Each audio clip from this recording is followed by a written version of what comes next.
So guys, we are starting with our second topic. Second topic में भी हम basics of economy ही cover करेंगे. We will be covering our basics of economy only, but now I will be introducing you to terms like demand of a good, supply of a good, what is market demand, what is market supply, right. तो इस तरह की ये जो terms generally जो basics कही जाती हैं इकोनॉमी की, है ना, मार्केट की, सो इन टर्म्स को कवर करने की कोशिश करेंगे, समझने की कोशिश करेंगे. And one thing that I would like you to, I mean what we are going to do is, what I would like you to understand is कि जब हम डिमांड की बात कर रहे हैं, जब हम मांग की बात कर रहे हैं, बाजारी मांग की, we are basically considering consumers viewpoint. एक कंज्यूमर का क्या व्यू पॉइंट है, what is the viewpoint of a consumer, we will be covering that. So I will also be introducing you to terms like elasticity here. We will also be covering types of goods here, right. ये समझिए कि ये जो basics है ना, यही subject का structure define करेंगे, है ना. हम आने वाले समय में बार बार बात करेंगे इकोनॉमी में डिमांड एस्पेक्ट की, सप्लाई एस्पेक्ट की, है ना. हर जगह इसी एस्पेक्ट को यूज़ किया जाएगा. So it is very important for us right at the starting point to understand what these terms are. ठीक है, तो हम शुरुआत कर रहे हैं डिमांड एंड प्राइस इलास्टिसिटी से, where we are going to consider only consumers viewpoint. यहाँ पर आपको प्रोड्यूसर का व्यू पॉइंट नहीं लेना, आइसोलेट कर रहे हैं कंज्यूमर को ही, उसी का व्यू पॉइंट ले रहे हैं. We will assume that everything else related to supply will remain constant. ये सब चीज़ें कांस्टेंट रहेंगी मार्केट में, केवल डिमांड में वेरिएशन देखने जा रहे हैं. Okay, so let's first of all defined what is demand of a commodity. Let's look at definition of demand itself. Demand क्या है sir, right. So demand of a commodity is simply the quantity of commodity that a consumer wants to purchase at a given price during specified time. दो important चीज़ें हैं, right. It is simply the amount of commodity. So amount को मैंने define किया QD at a given price. Price बहुत ज़रूरी है बताना, right. Definition is itself telling you that price is a variable. As price changes, simply quantity demanded will also change at a given time. So परिस्थिति, time, समय जो है वो भी अपने आप में एक वेरिएबल है. जैसे जैसे समय बदलता है वैसे वैसे प्राइस बदल सकता है, और वैसे वैसे क्वांटिटी ऑफ कमोडिटी में also change. Even if the price does not change with time, quantity demanded may change, right. So what is definition of demand? Definition of demand is simply the quantity of commodity QD which is going to change, right, which a consumer wants to purchase based on price at a given specified time. ठीक है, या फिर इसकी और क्या definition हो सकती है ना. Second definition focuses on the genesis part of demand, कि सर किसी भी वस्तु की मांग जनरेट कब होती है, right. It focuses on the genesis part of demand, कि वस्तु की मांग जनरेट ही क्यों होगी, है ना. अब मैंने सड़क पर गाड़ी चलते हुए देखी एक, ठीक, लेट्स से मैंने बेंटली देख ली, right. Now I have a desire to buy a commodity. मेरा मन है गाड़ी खरीदने का, ठीक, मेरा मन है गाड़ी खरीदने का. So desire for the commodity, right, is making me a consumer, potential consumer in the market. मैं भी चाहूँगा कि भाई मैं भी गाड़ी खरीद लूँ, राइट. बट अभी गाड़ी खरीदने के लिए क्या क्या चाहिए. Desire is not sufficient enough, है ना. किसी भी चीज़ को पाने की चाह जो है वो अपने आप में सफिशेंट नहीं है. Desire is not sufficient enough, right. Desire needs to be backed with sufficient purchasing power. मेरे पास पैसा होना चाहिए. It should be backed with sufficient purchasing power, right. अब परचेजिंग पावर बढ़ सकती है. मान लीजिए मैं बैंक के पास गया, I go to a bank, I show them my bank statements that sir I have been working at this organisation, I am getting salary of this much amount on a monthly basis, and there by sir I have the capacity to pay off your loan also. So will you be willing to give me a loan, right? अगर हाँ बोलते हैं तो purchasing power आ गई, या फिर मना कर देंगे तो भाई अपने पास पैसा होना चाहिए गाड़ी खरीदने का, राइट. सो यहाँ पर desire needs to be backed with sufficient purchasing power and also the willingness to spend, right. मान लीजिए पैसा भी है, डिज़ायर भी है, लेकिन खर्च करने का मन नहीं है, ठीक. मुझे लग रहा है कि मे बी ये वेस्टफुल एक्सपेंडिचर है, मुझे गाड़ी में ही तो जाना है, why don't I do a cab, right. मैं कैब बुक कर लेता हूँ यार, I can travel via cab, right. So there should be willingness to spend also, right. So how is demand of a commodity generated? It is generated when the person has desire to buy a commodity which is backed by your sufficient purchasing power and willingness to spend. So these two are said to be the definitions of demand itself. इन दोनों को ही हम कहते हैं definition of demand. ठीक, next आते हैं, what are the factors that are affecting demand of a commodity. ऐसे कौन से फैक्टर्स हैं राइट जो मांग को प्रभावित कर सकते हैं. What are the factors that can affect demand of a commodity. So there are 5 major factors which can affect demand of the commodity, where first and the most important one is price of the commodity itself. जब जब वस्तु की मांग में परिवर्तन होगा, जब जब प्राइसेस चेंज होंगे right, automatically the demand for commodity will change. I can refer to this as P, capital P, let's say right. Second is price of related good. Price of related good, right? Now under related I can have either substitute goods or I can have complementary goods. ऐसी वस्तुएं जो साथ में जाएं, ठीक, या फिर ऐसी वस्तुएं जो एक दूसरे के कंपटीशन में हों. ठीक, जैसे कि मेरा मन है चाय पीने का, right? But prices of tea maybe start to rise. Prices of tea maybe start to rise, and its substitute coffee, right? Generally जो हॉट बेवरेजेस लोग पीते हैं, टी और कॉफ़ी, अपने आप में सब्सटीट्यूट गुड्स हैं, स्थानापन्न वस्तुएं हैं राइट.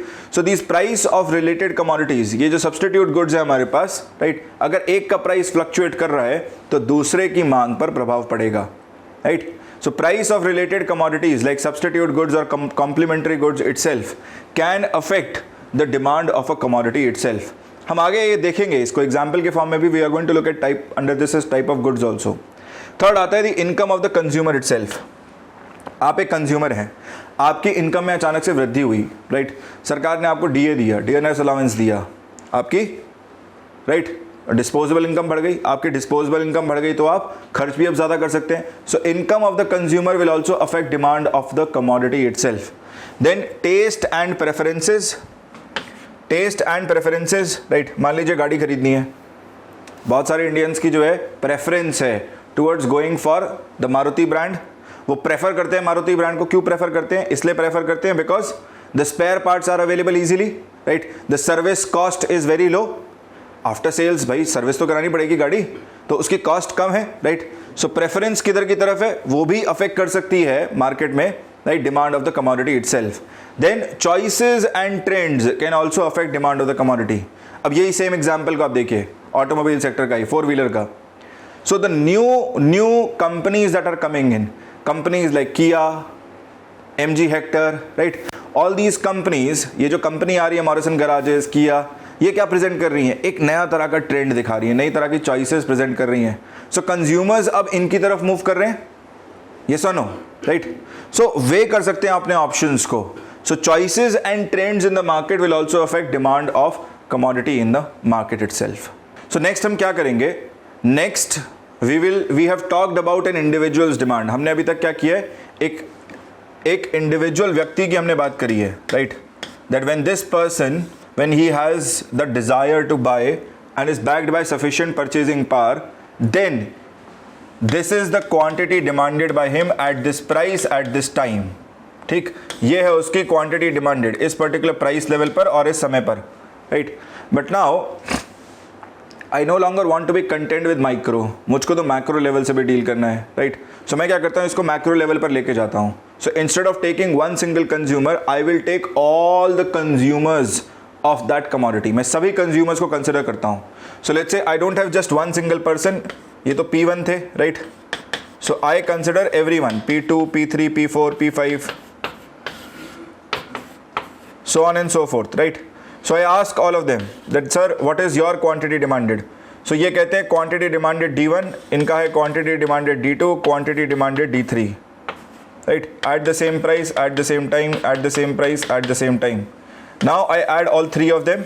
मैं इन तीनों को ऐड कर देता हूँ. I simply add all 3 of them. This will give me market demand और aggregate demand. Market demand को ही कहा जाता है aggregate demand of a commodity. So if I add all 3 of them, this will give me Q1 plus Q2 plus Q3 will give me market demand. ये दे देगा मुझे बाजारी मांग, market demand. Market demand.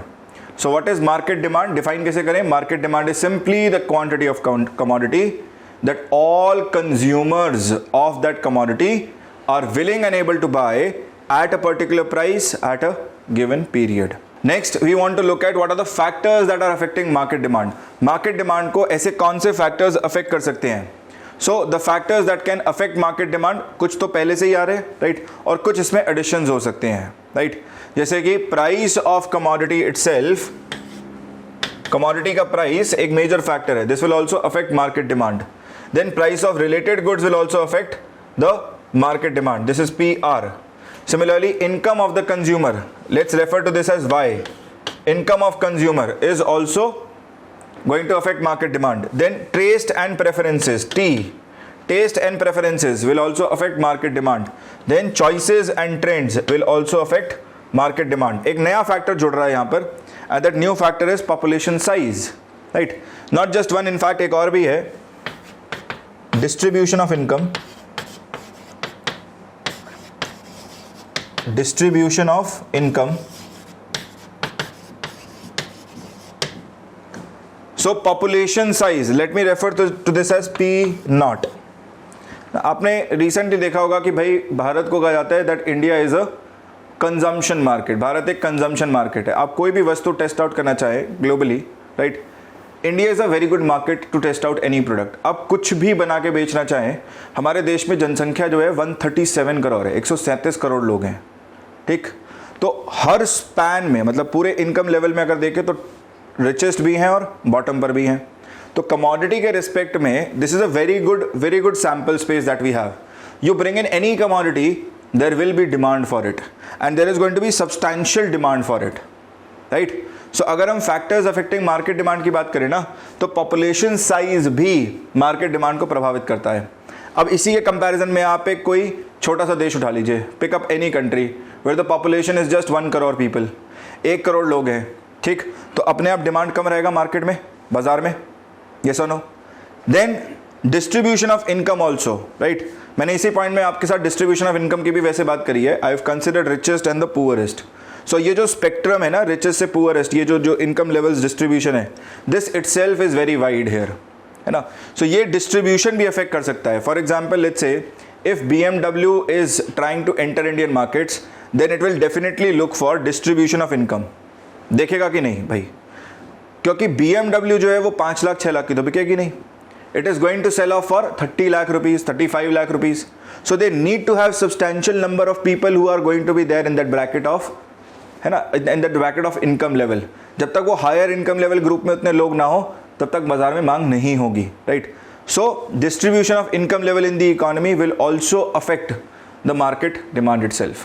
Next we come to law of demand. Law of demand, right? ये सबसे important है. Now law of demand simply tries to find the relation between price of commodity and demand of commodity, right? So अगर मैं quantity demanded की बात करूं और relation देखना चाहूं price के साथ, this relationship itself, right, between quantity demanded and price, when I keep other factors to be constant, जब हम बाकी सारे factors को constant मान लें, जैसे supply of commodity, income level, everything else to be constant, इतने सारे factors बताए ना, so सभी factors को constant मान लिया, so that relationship between them is called as law of demand. उसी relationship को हम कहते हैं law of demand, ठीक है. So let's assume this. Let's say we are trying to buy a pen. Pen खरीदने चलते हैं बाजार में, right? Ideally speaking, the cost of the pen is rupees 10. Now if let's say the prices in the market increase, अगर price जो है market में increase कर जाए, rupees 10 से rupees 15 हो जाए, increases to rupees 15, then what do you think will happen to quantity demanded? भाई इनकम लेवल फिक्स है, जो हम पॉकेट में पैसा लेके गए हैं बाजार वो तो फिक्स है. मान लीजिए 100 रुपये लेके गए हैं, 100 के हिसाब से 10 पेन खरीद के लाना था, कि I was taking 100 rupees in my pocket, so I would purchase 10 pens here, right. Now based on this, if the prices are increasing to 15, what will happen? अगर प्राइस 15 हो जाए तो भाई क्या हम 10 पेन खरीद पाएंगे? नहीं sir. Automatically with increase in price my quantity demanded will decrease. मेरा जो क्वांटिटी डिमांडेड है वो ऑटोमेटिकली घट जाएगा, ठीक है ना. my quantity demanded will decrease. Quantity demanded will decrease. And the opposite is also true. If my prices decrease, then quantity demanded will increase. मान लीजिए 10 से कम हो जाए, the price becomes ₹5 for a pen. 5 रुपये का आ रहा है, राइट. सो इस केस में क्या होगा, आप ज़्यादा ले आएंगे. लिखना तो है ही भाई, काम तो करना ही है, right. So we can find that there is an inverse relationship between the two. दोनों के बीच में एक इनवर्स रिलेशनशिप है, right. So quantity demanded I can say is inversely related to prices, inversely related to prices, and this is called as law of demand.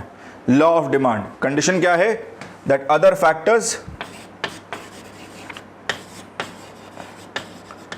factors remain constant.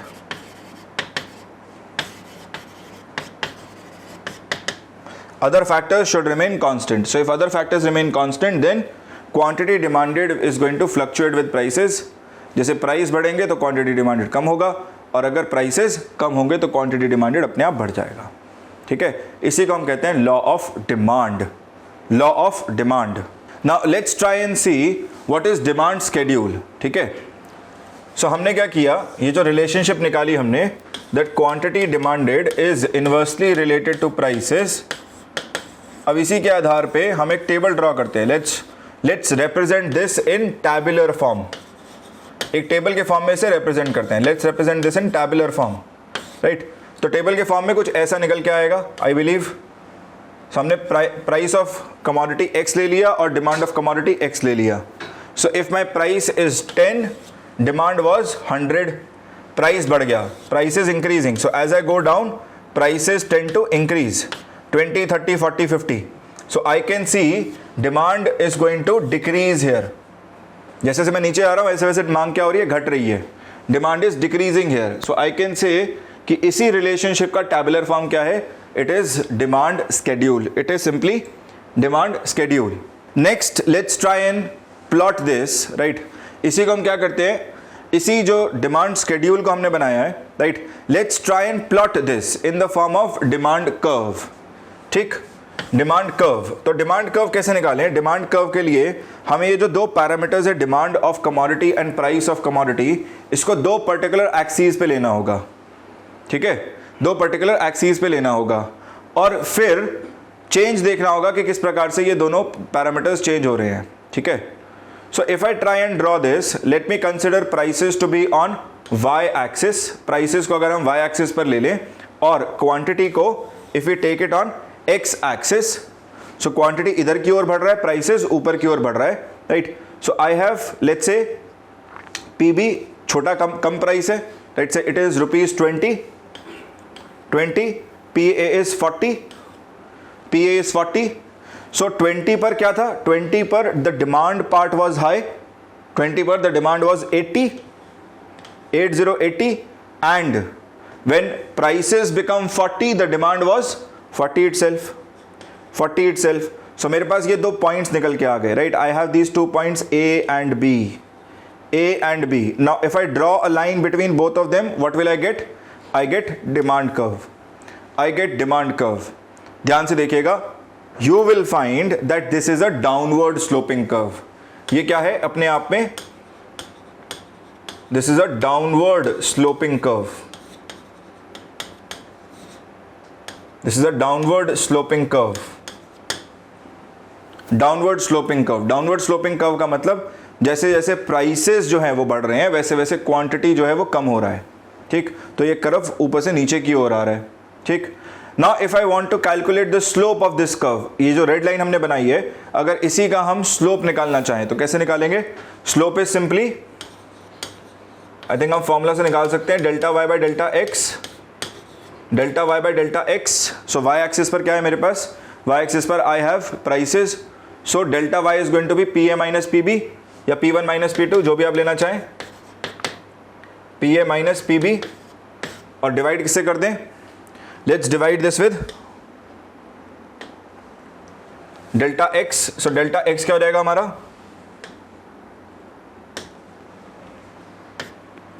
delta x is going to be QA minus QB, है ना. PA minus PB हुआ. ठीक, P A minus P B हुआ, लेकिन ये Q B minus Q A होगा, है ना, Q B minus sorry Q A minus Q B होगा, Q A minus Q B. So when I calculate this, what will I find? I will find that my numerator is positive. Numerator तो positive निकला है, 40 minus 20 divided by 40 minus 80. लेकिन denominator कैसा आ रहा है? Denominator comes out as negative. This is coming out as negative, and thereby delta y by delta x is coming out to be negative. मतलब इसका slope कैसा आ रहा है? The slope itself is coming out to be negative. The slope is coming out to be negative. आना भी चाहिए, downward sloping curve है. Right, this is what the curve represents. जब m नेगेटिव आए किसी भी कर्व का, that means it is a downward sloping curve. इसी डाउनवर्ड स्लोपिंग को हम कहते हैं demand curve. Now remember, this is also called as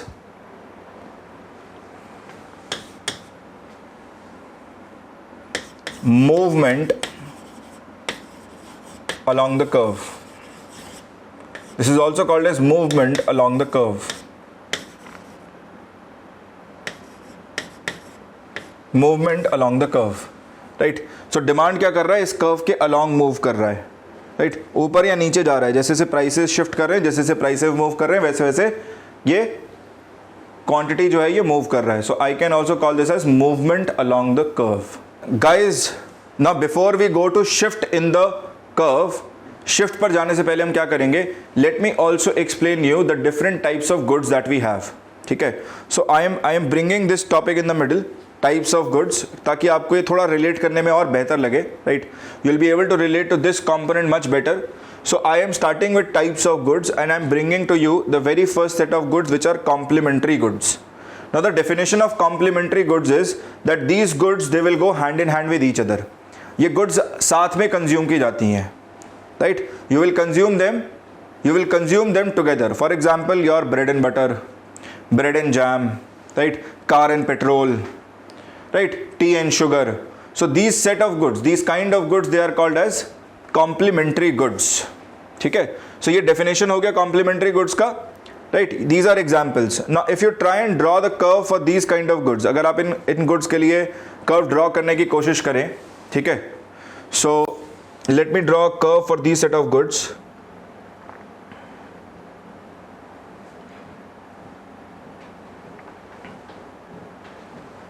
So if I try and draw a curve for these set of goods,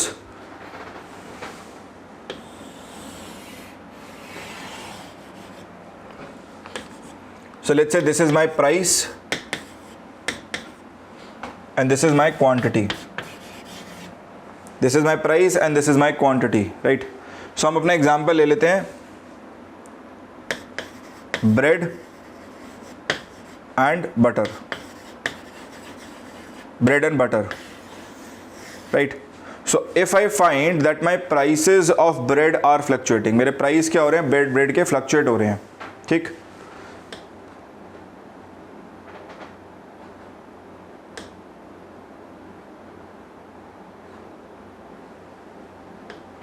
So let's say my price of the breads are fluctuating.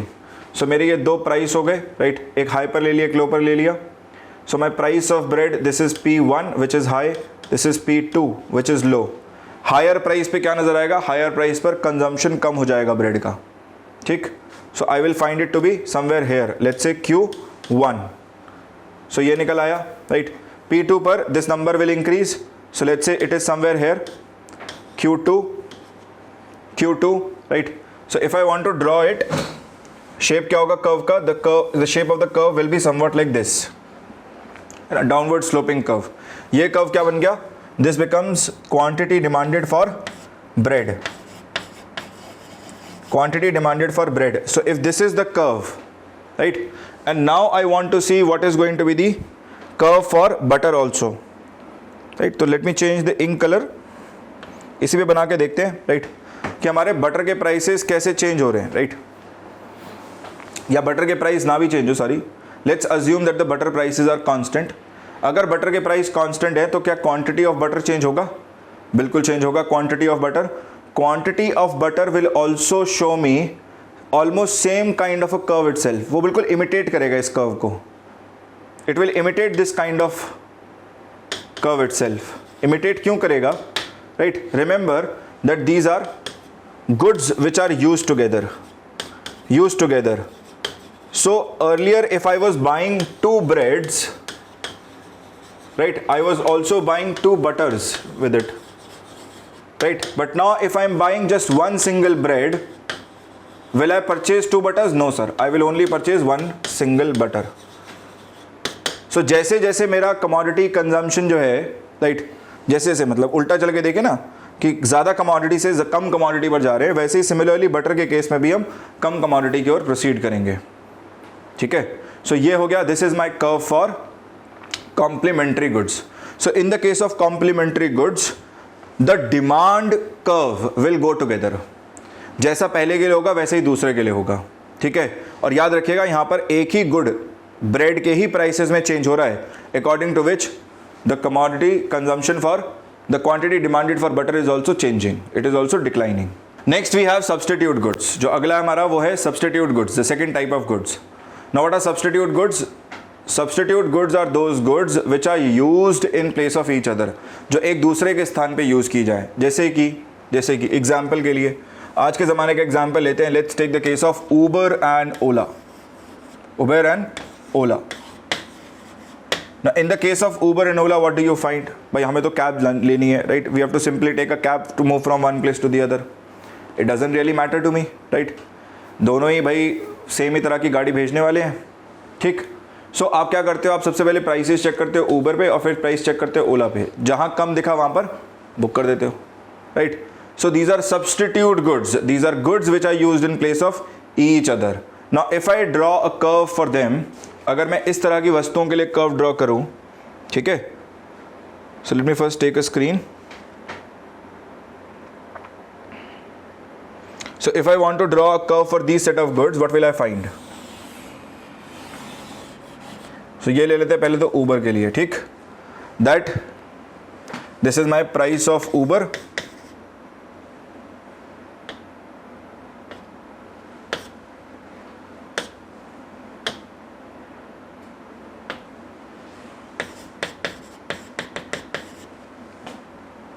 This is my quantity demanded for Uber.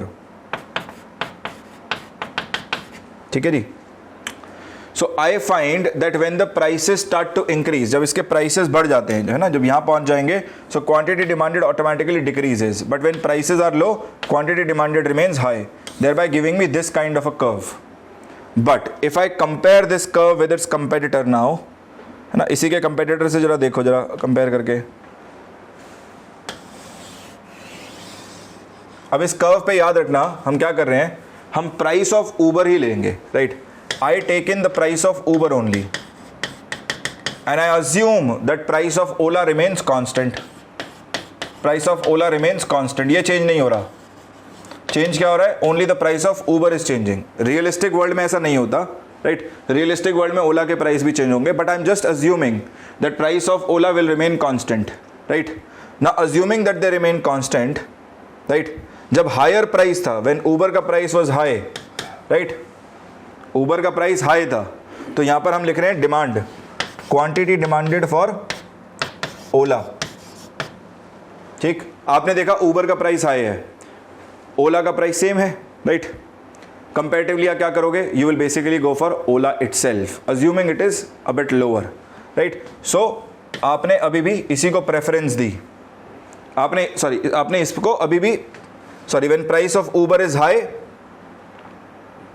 quantity demanded for Ola is going to be high, है ना? यहाँ आ जाएगा curve, यहाँ आ गया point.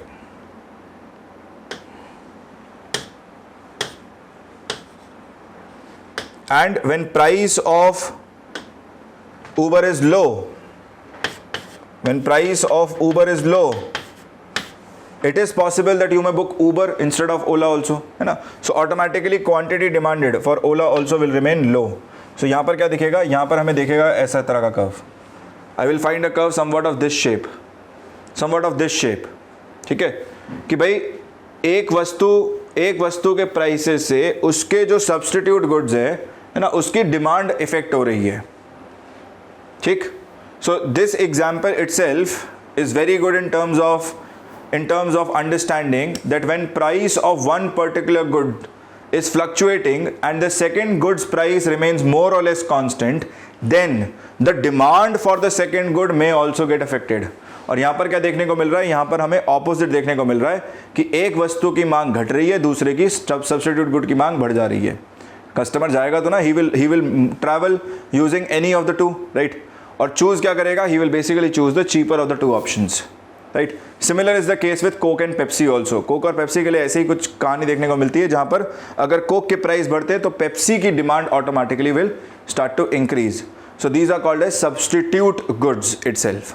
Now this comes after the name of Veblen himself, who was an economist, right? तो उन्हीं के नाम पर इन वस्तुओं का नाम दिया गया Veblen.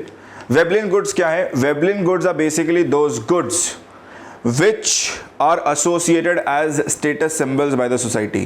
तो सोसाइटी क्या करती है, इससे स्टेटस सिंबल जो है वो इससे जो है रिलेट करती है ना. जैसे फॉर एग्जाम्पल रोलेक्स वॉच या iPhone for that matter, right. So हमको जिसके हाथ में आईफोन दिखा हमने लगा कि हाँ भाई इसकी जो है इनकम लेवल्स अच्छे होंगे, his income levels might be good, that is why he is owning a iPhone, right. So a good which is being related with the status symbol of the person itself, है ना. उस good को हम society का एक status symbol के रूप में परसीव कर रहे हैं. जैसे कि भाई गाड़ी हो गई कोई, है ना, फरारी हो गई या बेंटली हो गई, राइट, इस तरह की गाड़ियाँ हो गई. So the society itself will create Veblen goods. Over the period of time, more and more people will own these kind of goods and thereby they may lose their status as a Veblen good. So अगर हम 90s में जाके देखें, लोगों के पास scooter नहीं होता था. जिसके घर में स्कूटर है वो अमीर है possibly, right, he is rich. या टेलीविज़न फॉर दैट मैटर, कि भाई टेलीविज़न जिसके घर में है सारे लोग उसके घर में जा रहे हैं, तो पूरे जितने जो लोग थे सबके सब जो है भड़के उसके घर जाते थे कि भाई रात के 8 बजे इश्तेहार आएगा, है ना, प्रोग्राम आएगा ये, या मूवी जो है स्क्रीन की जाएगी, राइट. तो ये इस तरह के वेबलिन गुड्स जो हैं जनरली इन्हें सोसाइटी ही क्रिएट करता है. Over the period of time ये खत्म हो जाते हैं. So what do you notice for Veblen goods, है ना. वेबलिन ने इनके लिए बहुत ही यूनिक एस्पेक्ट नोटिस किया. He said because of the nature of these goods, क्योंकि सोसाइटी इन्हें परसीव कर रहा है status symbol, he noticed that when the prices of these goods increases, जब प्राइसेस बढ़ते हैं, right, quantity demanded also increases. Quantity demanded कम नहीं होता. Quantity demanded for such a good will not decrease, rather it increases, और बढ़ जाएगा, है ना. सो कम प्राइस था, ये था, प्राइस बढ़ गया, price of the good increases, so quantity demanded increases further, right. And there bye he said this is more like an exception to demand curve. ये क्या है अपने आप में, this is an exception to demand curve. Exception to demand curve, right. Why? Because as the price of the good is increasing, the demand for the good also increases. Why it is being denoted as a, the reason is it is being denoted as a status symbol by the society, है ना. जैसे Rolex हो गया, Armani, range rover, ये इस तरह की वस्तुएं आपने जनरली देखी होंगी, आईफोन हो गया, राइट, जिन्हें सोसाइटी परसीव कर रही है status symbols itself. So these are Veblen goods. इनके बारे में यूनिक एस्पेक्ट ये है कि प्राइस बढ़ेगा तो क्वांटिटी फिर भी बढ़ती ही रहेगी, और इसीलिए इनको कहते हैं हम एक्सेप्शन टू डिमांड कर्व, क्योंकि डिमांड कर्व कह रहा था कि क्वांटिटी और प्राइस इनवर्सली रिलेटेड हैं, बट यहां पर हमें ऐसा रिलेशनशिप देखने को नहीं मिल रहा है. Next we come to inferior goods. Inferior goods क्या है? So inferior goods are basically those goods, right, for which the demand decreases when the income of the consumer increases. So याद रखिएगा, इंफीरियर और इसी का ऑपोजिट निकल के आता है नॉर्मल गुड्स, जो हम नेक्स्ट अभी देखेंगे. Normal goods. Now both these set of goods are categorized on the basis of income. इनके लिए जो रीजन रिस्पॉन्सिबल है चेंज में वो है इनकम ऑफ द कंज्यूमर. तो जैसे जैसे इनकम बढ़ती है कंज्यूमर की, हमारा अंदाजा क्या है कि वस्तु की मांग बढ़ जाएगी. When the income of the consumer increases, the demand by the consumer will also increase, right? अगर मान लीजिए ऐसा ना हो कि इनकम बढ़ा और कंज्यूमर की मांग नहीं बढ़ रही है, right, then we say it is an inferior good. So when income of the consumer Y increases and quantity demanded decreases, then I can say that such a commodity is my inferior good. ऐसी वस्तु एक inferior good है. जैसे बहुत अच्छा इसका example है public transport. सो अपनी स्टूडेंट लाइफ में हम सभी लोग जो है पब्लिक ट्रांसपोर्ट का बहुत बहुत ही ज़्यादा यूज़ करते हैं, right, in our day to day lifes. So we use buses, we use metros, right. But the moment you become employed, मान लीजिए आपको नौकरी लग गई, जॉब ऑफर आ गया, राइट, तो आप क्या करेंगे? You will simply try to avoid the crowd. आपको लगेगा आपका टाइम थोड़ा सा इंपॉर्टेंट है अभी, राइट. आप दिन भर जो है बस में नहीं धक्के खा सकते, तो आप क्या करेंगे? You may start going office via cab. थोड़ा और पैसे आ जाएंगे तो भाई गाड़ी ले लोगे, राइट. सो पब्लिक ट्रांसपोर्ट में ऐसा कुछ चेंज नहीं है. ऐसा नहीं है कि पब्लिक ट्रांसपोर्ट चेंज हो जा रहा है. पब्लिक ट्रांसपोर्ट अभी भी वही है, बसेज अभी भी बसेज ऐसी ही हैं. ऐसा नहीं है कि क्वालिटी बिल्कुल ही ख़त्म हो गई है. सरकार नई बसेज भी इंट्रोड्यूस करती रहती है ना. सो क्वालिटी गुड जो है अपने आप, सर्विस गुड या सर्विस जो है वो अपने आप में सेम है, right. But it's just that from an individual's perspective, when the income levels are changing, I have higher money to spend on that aspect now. मेरे पास डिस्पोजेबल इनकम बढ़ चुकी है और इसीलिए मैं प्रेफर करूंगा अपने टाइम को कंजर्व करना, प्रिजर्व करना, right. And there bye I may prefer going for a better set of substitute good itself, right. जैसे पब्लिक ट्रांसपोर्ट की जगह मैं खुद की गाड़ी लेके, है ना, कैब लेके जाना पसंद करूंगा. सो इसलिए क्या बन गया? This becomes N inferior good. याद रखिएगा कैटेगराइजेशन इंपॉर्टेंट है. कैसे कैटेगराइज कर रहे हैं? On the basis of income, कि अगर इनकम इंक्रीज करे तो quantity demanded by the consumer should decrease. अगर ऐसा रिलेशनशिप है then it is an inferior good itself. Next set of goods, as I just told you, इसका जो opposite है इन्फीरियर का, is your normal goods. So normal goods क्या है? Normal goods are basically those goods, normal goods are those goods for which quantity demanded will increase with increase in income. जैसे से income increase करेगी वैसे वैसे quantity demanded will also increase. Quantity demanded will also increase. जैसे कि chocolate, jewellery, home, right, इन सभी तरह की चीज़ें जो है हम ज़्यादा कंज्यूम करते हैं as our income levels tend to increase. So these are called as normal goods. Remember, normal and inferior are opposites of each other. Relationship कैसे डिफाइन करा है? On the basis of income. इसको मैंने denote किया था Y से, income of the consumer, ठीक है. इसको मैंने वाई से डिनोट किया था. सो इनकम बढ़ा, कमोडिटी का कंजम्पशन बढ़ा, नॉर्मल हो गया. इनकम बढ़ा, कमोडिटी का कंजम्पशन घटा, इन्फीरियर गुड हो गया. Guys, the next type of good that we have is Giffen goods. Giffen goods को नाम भी गिफिन के नाम पर ही दिया गया है. So the economist who described these good or who studied these goods was also named Giffen. And Giffen he noticed a very unique trend. काफ़ी यूनिक एक एस्पेक्ट उन्होंने नोटिस किया कुछ गुड्स में, है ना. And he notice that there are certain goods, कुछ ऐसी वस्तुएं हैं, there are certain goods which are more और less inferior goods. And in normal circumstances these goods are plentiful available, है ना. ये गुड्स जो हैं काफ़ी मात्रा में अवेलेबल रहती हैं नॉर्मल सर्कमस्टांस में. सो इनकी अवेलेबिलिटी हाई रहेगी नॉर्मल सर्कमस्टांस में. बट जैसे ही कोई एक एक्सट्रीम सिचुएशन आती है, राइट, कोई भी अगर एक्सट्रीम सिचुएशन हमें नजर आएगी, सो एक्सट्रीम सिचुएशन में इन गुड्स के साथ क्या होगा? इनकी अवेलेबिलिटी कम हो जाएगी. ऑटोमेटिकली दिस अवेलेबिलिटी चेंजेस, है ना. सो ये कुछ ऐसी बेसिक वस्तुएं हैं, these are some basic kind of goods, है ना. And moreover these are going to be inferior in nature itself, that you will find that it is very difficult to replace them. इनका जो है आपको alternative readily available नहीं मिलेगा, right? So inferior goods which do not have readily available substitutes, readily available substitutes,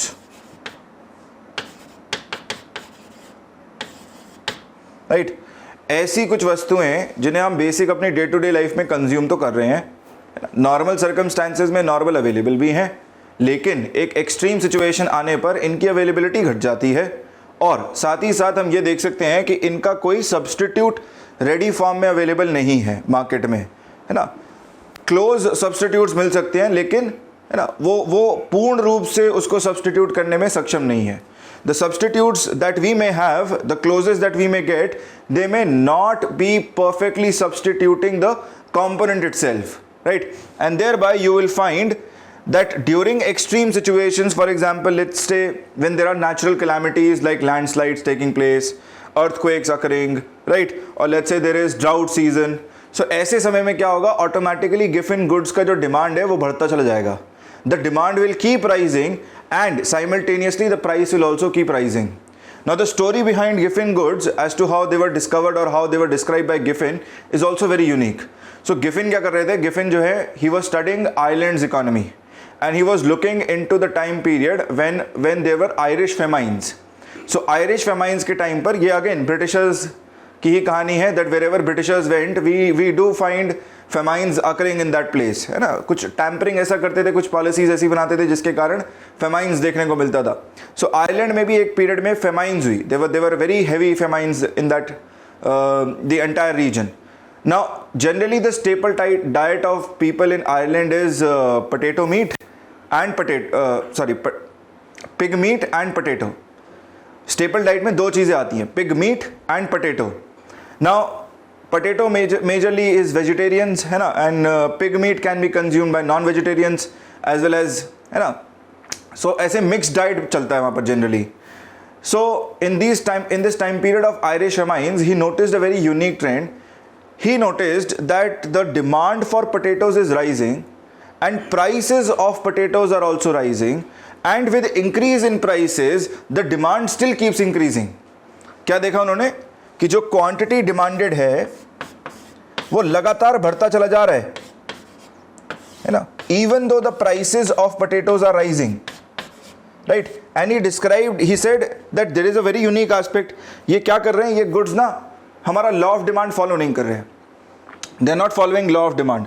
और सबसे important बात ये, लॉ ऑफ डिमांड फॉलो नहीं कर रहे हैं, right, and the consumer is operating under a fear. Consumer जो है इस फियर के साथ ऑपरेट कर रहा है that tomorrow I may not be able to find these goods, and there bye with increasing prices he still demanding a lot of these goods, है ना. उसको लग रहा है कि भाई कल को मुझे मिलेगा ही नहीं, तो आज अगर मिल भी रहा है ही इज रेडी टू पे that heavy price and he still demanding a lot of goods, right. तो उसके बिहाफ पे गिफिन ने इसको डीमार्केट करके कहा कि प्राइस इंक्रीज के साथ क्वांटिटी डिमांड हो, ऐसी गुड्स जो इन्फीरियर हों, नॉर्मल सर्कमस्टांसेस में अवेलेबल हों, लेकिन कोई रेडिली अवेलेबल सब्सटीट्यूट ना होने के कारण अपना गिफिन नेचर रिवील करें, right. Goods that may reveal their own Giffen nature, अपना गिफिन नेचर एक रिवील करें. कब? They will reveal their Giffen nature during extreme circumstances, during extreme situations, and there bye such goods he defined as Giffen goods. इसका जो best example है that is water, है ना. अगर आपको याद हो 2013 में we had a case of Uttarakhand floods, right. Uttarakhand के कुछ रीजन्स में फ्लड्स आए थे, flash floods, right, Kedarnath. So if you remember that part, उस टाइम पर क्या हुआ, लोगों के पास खाने को कुछ नहीं था, ठीक, पीने को पानी नहीं मिल पा रहा था, प्राइसेस बढ़ रहे थे, जहां पर भी अवेलेबिलिटी थोड़ी बहुत दिख रही थी वहां पर प्राइसेस बढ़ रहे थे और लोग फिर भी खरीद रहे थे, है ना. सो एक एक्सट्रीम सिचुएशन में जो एटलीस्ट जो बेसिक फूड कमोडिटीज है उसकी मांग जो है वो एटलीस्ट बढ़ जाएगी, है ना, even though the prices are rising. So with increase in prices the demand will keep increasing. That is the basic aspect of Giffen goods. अब आप कहेंगे कि सर गिफिन गुड्स भी एक्सेप्शन है, Giffen goods are also exception to law of demand, है ना. Let me write this here, they are also exception to law of demand, right. ये एक एक्सेप्शन है लॉ ऑफ डिमांड पे. हमने इससे पहले जो वेबलिन गुड्स पढ़े वो भी एक्सेप्शन है, they are also an exception to law of demand, right. तो क्या इन दोनों के बीच में कोई डिफरेंस है? Is there any difference between the to?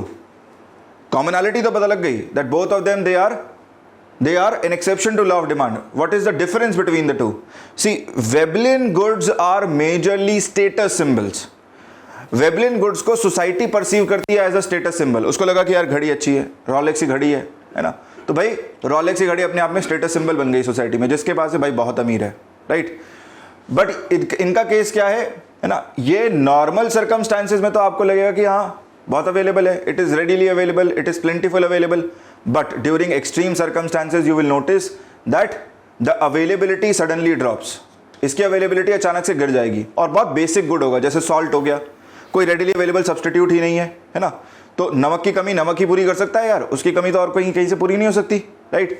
So during extreme situations the availability suddenly drops and thereby the good reveals its Giffen nature, ठीक है.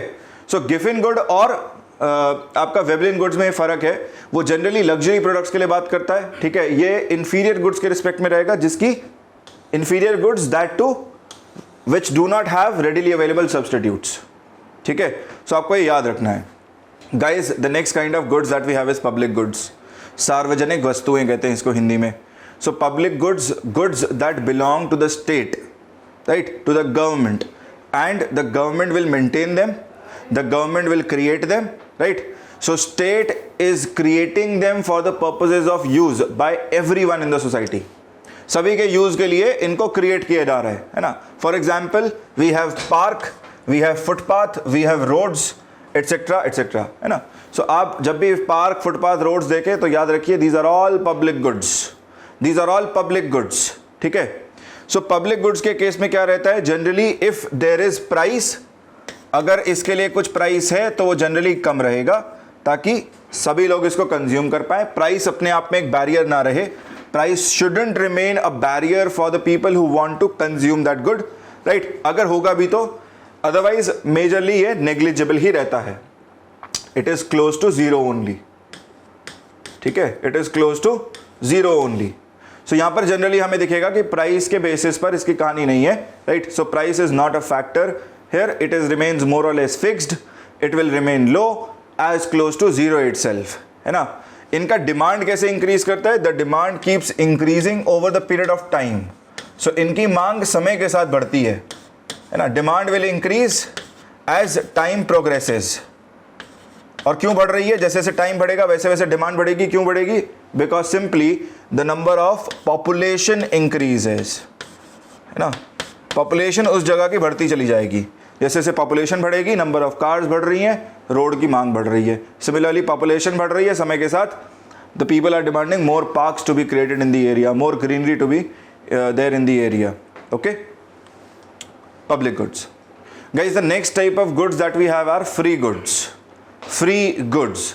फ्री गुड्स क्या है, ऐसी वस्तुएं जिनके लिए हमें कुछ प्राइस पे ही नहीं करना पड़ता, right. These goods are basically provided by nature directly, right.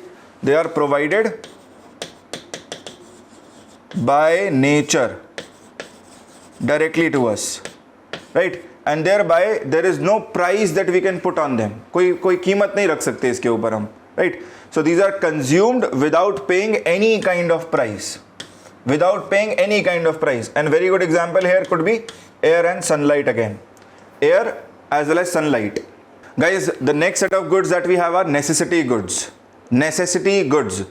Necessity goods are those goods which a consumer will buy.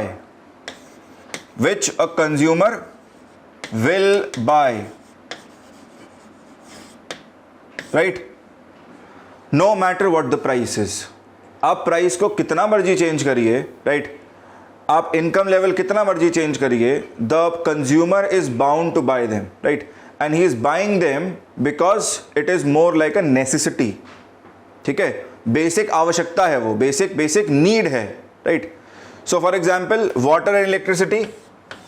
अब मान लीजिए if the water bottle starts costing 5 rupees more, अभी 20 का आता है ना 1 litre of bottle. Let's say if it starts costing 25 rupees और 30 rupees, will you start consuming less water? No sir, right. If the electricity increases by let's say 1 rupee or 1.5 rupee, right, per unit, so will you start consuming lesser electricity? Will you start switching off all fans and lights and sit in the dark? No sir, right. मतलब जो basic need है, आपकी basic consumption है, वो तो करोगे ही करोगे. Obviously wasteful component को हटाओगे, you will cut down on wasteful expenditure of the resource, but at least whatever basic requirement is there of water and electricity, you will still consume it. Again, a very good example of this can be your medicines. So medicines can also be categorized as basic goods or basic necessity goods, right. So these are goods and services that consumers will buy regardless of the changes in their income levels or in the changes in the price levels, thereby making these products less sensitive to income change or price change itself. ठीक है. Now what I'll do is I will basically bring you all these goods together. Let me discuss these 3 set of goods together. ठीक है. So हमने क्या किया है, हमने अभी necessity goods पढ़ाए,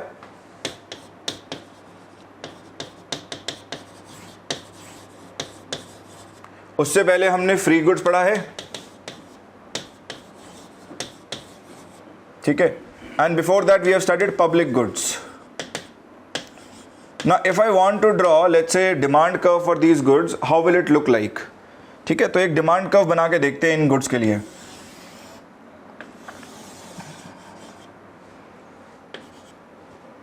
So this is my quantity demanded.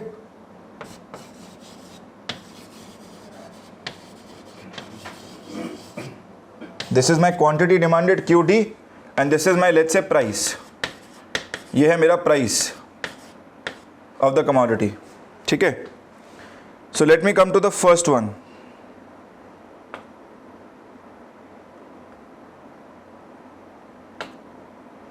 पहले वाले पे आते हैं. ठीक है. The first one is public goods. क्या था public goods का feature? The public goods, I mean goods like roads, footpath, gardens, parks, etc. Right? So in the case of public goods, I told you price is going to be very less, more or less fixed only. More or less it will remain fixed only. है ना? लेकिन इनका demand जो है time के साथ बढ़ेगा. The demand for these goods will keep increasing with time. Right? So if I want to draw these kind of goods, maybe this can be the curve. This can be the curve. क्या हुआ? Price मेरा fix है, price is more और less fixed, but the demand, quantity demand keeps increasing. वस्तु की जो मांग है या सर्विस की जो मांग है वो बढ़ रही है, लगातार बढ़ रही है, समय के साथ बढ़ रही है. क्यों बढ़ रही है? It is simply increasing due to increase in population. So I can say this is a curve for public goods. This is a curve for public goods. ठीक है. सो ये हो गया हमारा पहला curve. Let me change the ink colour and then will come to the second set of curve. Second है हमारे पास फ्री गुड्स. फ्री गुड्स के केस में प्राइस का कोई फैक्टर ही नहीं है. प्राइस का कोई फैक्टर ही नहीं है. लेकिन आप याद रखिए यहां पर कंजम्पशन भी जो है मोर और लेस फिक्स्ड ही रहता है. Consumption does not depend on price and consumption also remains fixed. Right? जैसे कि एयर हो गया, सनलाइट हो गया, भाई ज़्यादा हवा थोड़ी ले लूँगा. Right? I can not breathe more than what is required. और can we? No sir, not possible. Right? So यहाँ पर क्वांटिटी डिमांडेड फिक्स रहेगा. Quantity demanded remains fixed. Right? And price is also not changing. Price is also not changing. Price is more और less zero only. तो price zero ये हुआ. ठीक. Price zero is this and quantity demanded क्या हुआ? Quantity demanded remains same. Right? इसका मतलब क्या होना चाहिए? पैरेलल होना चाहिए. It should be parallel to, let's say ये हमारा पॉइंट है प्राइस जीरो का, क्वांटिटी डिमांडेड फिक्स्ड है. राइट? सो यहां ले लेते हैं, मान लीजिए राइट कि भाई इतना डिमांड है मार्केट में. So this becomes my let's say free goods. Free goods, these are my free goods, second category of goods. ठीक है. let's come to the third one. Third category क्या थी हमारी? Third category was necessity goods. necessity goods. Right? necessity goods के case में क्या रहेगा? आपका कंजम्पशन लेवल फिक्स रहेगा, चाहे प्राइस इंक्रीज करे या डिक्रीज करे. प्राइस इंक्रीज करे या डिक्रीज करे. ठीक है ना? So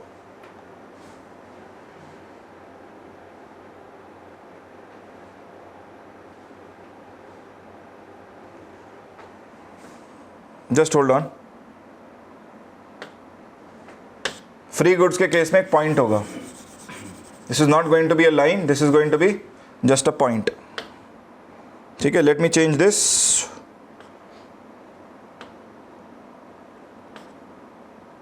this will be just a point. Okay. आप लोगों ने सही फिगर आउट किया है. So it is simply going to be a point here. Quantity demanded भी तो फिक्स्ड है. Right? It is also not increasing, so it is going to be more like a point. So यहाँ लगा दो point, यहाँ लगा दो point, कहीं पे भी लगा दो पॉइंट, बट होगा पॉइंट के फॉर्म में. It is going to be more in the form of point और प्राइस जीरो होना चाहिए. ठीक है. पब्लिक गुड के केस में चेंज कर जाएगा. पब्लिक गुड्स के केस में, सॉरी नेसेसिटी गुड्स के केस में it will change and it will increase. So for necessity goods let's say medicines, even though price is increasing, decreasing, but I am still requiring let's say 10 tablets of a medicine in a week. So 10 का 10 ही रहेगा. It will remain 10 only. It will remain 10 only.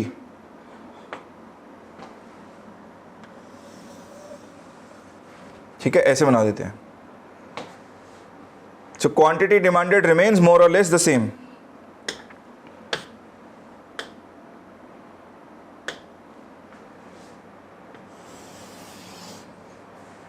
अब ठीक है, quantity demanded remains more और less the same here. सो ये हो गया हमारा नेसेसिटी गुड्स के लिए. This is for necessity goods.